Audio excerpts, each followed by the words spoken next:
Hey everyone, it's Holly from AskHollyHall.com, and we are going to talk about, yes, being a mother and children.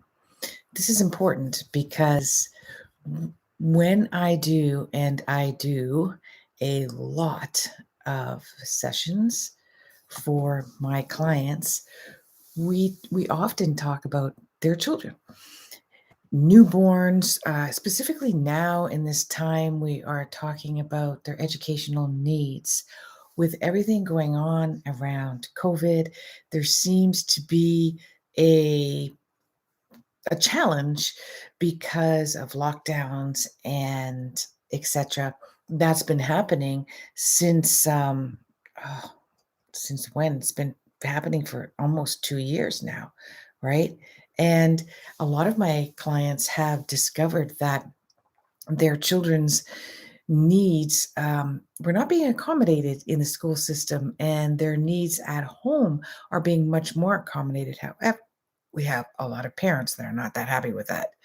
Okay, so there seems to be kind of like a 50-50 split.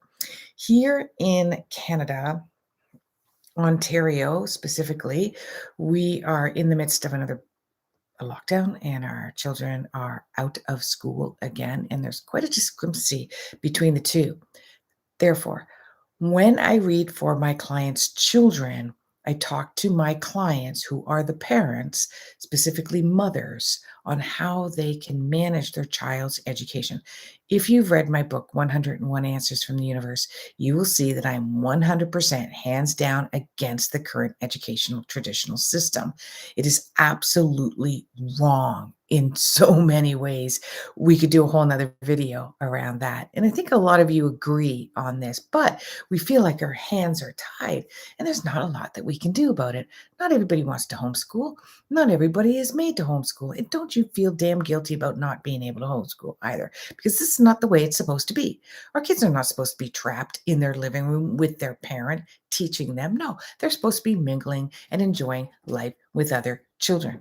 So I'm going to give you 4 ways that you can understand your child's through their astrological element, their astrological sign, how they best learn. Now, I want you to keep in mind that there are hundreds and thousands of ways to de-align and read a person's birth chart. You are not only your sun sign. That is literally less than 1% of the astrological analytical analyzation of a birth chart. However, because everybody knows what their sun sign is, we can start there.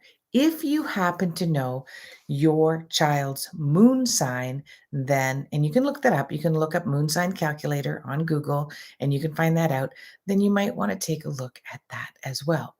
Whether I'm talking about the sun sign or the moon sign, or you can combine both, even better, then you can get a great, accurate understanding of your child's needs. Okay, the moon is about the needs, the sun is about what we're here to learn. And I'm going to talk more about the moon sign later, so you can even get another layer of secret understanding, superpower around your child. So let's start off with the fire signs. The fire signs are Aries, Leo, and Sagittarius.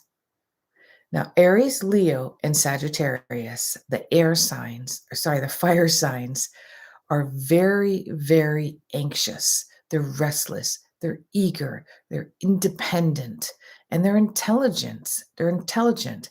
And it doesn't matter on what level of that intelligence is. I'm not talking about book smart, although Sagittarians can be very book smart. But what I'm talking about is that they need their independence, they need their freedom, and they need to be treated like special attention because of those needs. Okay, special attention because of those needs. And that means they need to be free to be able to uh, ignite their passions immediately when they feel the desire to do so. They're very unpredictable, and there's no way to constrain or expect compliance or to expect them to adhere to rules or boundaries. These are ones that are very much go against the norm. They go against the rules. They go against authority in general. Now, the more that you can allow them to be independent and to learn at their own pace, the better. How do you do this in an educational system? So let's first talk about the traditional educational system.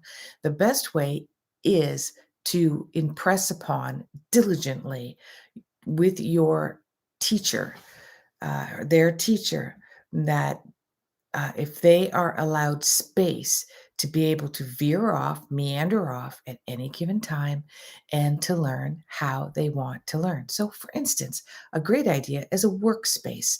So, a private workspace that has much of their own extracurricular work that can be outside of the paradigm of what they're supposed to be doing. So let's say the teacher is saying, okay, you've got to read 10 chapters in this book, and I'm going to give you 2 hour or an hour to do that. And we know, I mean, I've been a teacher in the past, and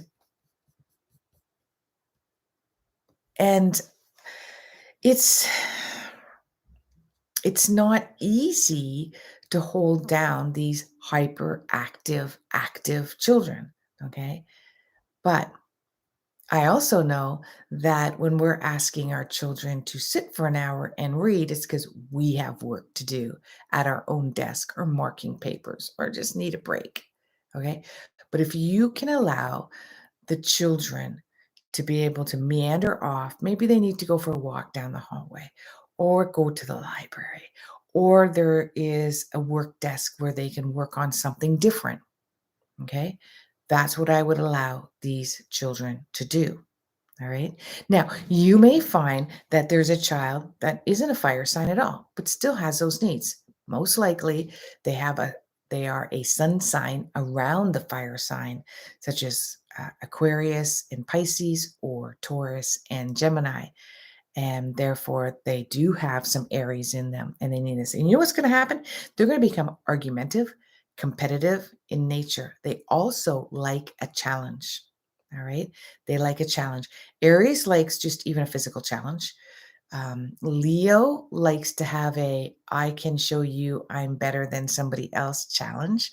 And Sagittarius is about an intellectual challenge. Okay. Now, that's the fire signs. Now we're going to go into the earth signs. Earth signs are Taurus, Virgo, and Capricorn. Now, for your little earth buddies, your little earth babies, sorry, you're going to want to, they need to be grounded. They do like some structure and they do like some boundaries, right? Now, if you've got your Capricorn earth, they want boundaries that are set by them. So, great idea is to give them a choice of different types of boundaries, or say, hey, I want you to read this book by the end of the year. You set your pace on how you will learn that. I know that's the optimal school scenario. Not all teachers will divert from the curriculum or the plan. And if you're not one of those, let's say, teachers that go against the grain or go against the norm or fight against authority, and you stick to the structure, then there might be some other ways that you can go about doing this and helping them create their own plan. Tauruses, they're patient, they're persistent, and they're here to learn, to be more grounded. So they may stick to the rules more often. A Virgo, you very much want to give them compliments. I know that you can read this book by the end of the semester, or I know you can get this chapter done by the end of the week. I'm just going to let you go about doing that. And that's the best way. If you tell the Virgo how to go about doing that, they will take that as a personal insult because they're extremely sensitive to criticism because they're problem solvers. So you want to present it in a way that allows them to solve the problem. Say, hey, I want you to read this chapter by the end of the week. How do you think we could do that? Right? And that gives them an opportunity to solve a problem. The next one is Gemini and the air signs. So that's Gemini, and that's, sorry, I'm getting a blank, Libra and Aquarius. All right. So again, if they have these moon signs, you want to take a look at that. For instance, I'm a Virgo, but I have an Aquarius moon. Okay, so with the air signs, they're very much in their head. It's very hard to keep them grounded. A lot of them all have ADD or ADHD, so-called diagnosis. I just think that they're very curious, exploratory, questioning children who desire to ask questions and get answers. And as soon as they get an answer, they get another question. Right? So it's very hard for them to focus in the here and the now because they're curious and they're in their heads. Now, with the Gemini, you want to give them two or three things to do at the same time. They have a short attention span on one to manage with one situation. They're way too curious for that.